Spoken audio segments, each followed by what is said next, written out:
The following is an interesting program. Yes, I like procedural dramas with a serial killer edge, a la Silence of the Lambs.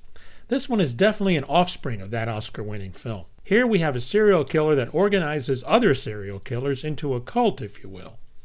Leading the investigation against him is Kevin Bacon as Ryan Hardy, who has a history with this serial killer, Joe Carroll, played by James Purefoy. Kevin Bacon tells us if there's anything in real life that freaked him out about serial killers. I don't know, I do think that, when you read things about the amount of information that people are gathering and the way that people are finding, kind of connections through the internet and through social media. There's a lot of good stuff about that. I'm not one of those people that's like, oh, it's all bad. But there's also some things that definitely are kind of creepy about it. I mean, today in the New York Times, they're talking about profiling voters by putting cookies into computers and figuring out what kind of searches that the voters are doing, and therefore are they going to be more likely to vote Democrat or Republican, and then therefore targeting them in terms of voting.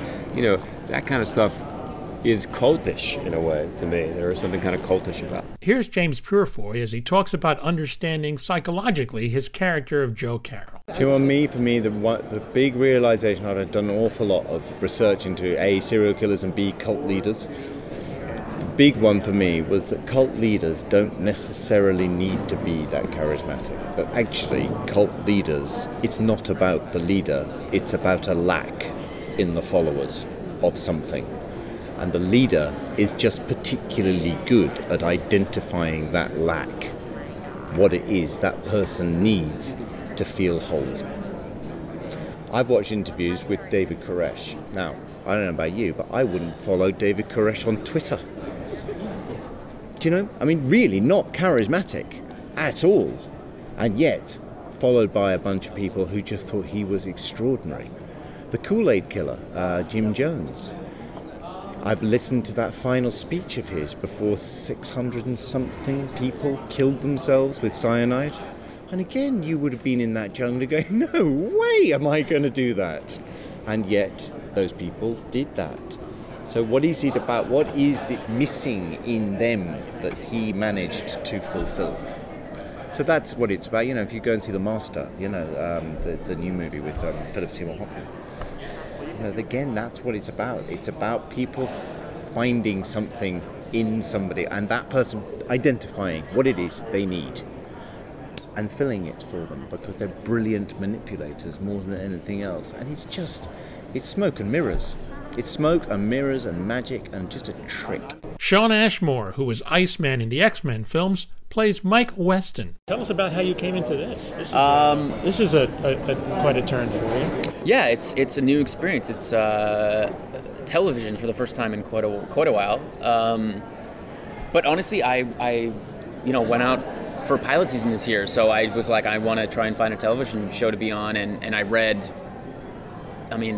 dozens and dozens of pilots, auditioned for dozens and dozens of pilots, but this one stuck out to me. This one was the one that I had my finger on and was like, if I could be in a show this year, this is the one I wanted to do. And that's, honestly, being completely honest, I'm not just saying that because I'm on the show now.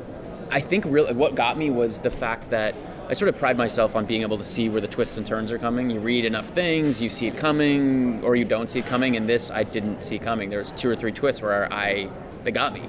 Kevin Williamson really got me. I thought he broke the mold in a sense in that, and created an hour of television that I was like, I want to know what happens. And this is also the kind of show that I would watch. I'm a fan of a show like this, so it was always nice and sometimes rare as an actor to really work on something that you might want to watch, that you would be engaged in. So that's kind of how it came to be. Marco Siega, who directed the pilot and is an executive producer on the show, I worked with about 6 years ago. And we've kept in contact. So it was really just one of those things that came up, and his name was on it, and Kevin Williamson and Kevin Bacon and James, and I was like, wow, this has got a great pedigree, and I'm just lucky to be a part of it. Natalie Zea, who's had roles in Medium, Justified, and Californication, is Claire Matthews.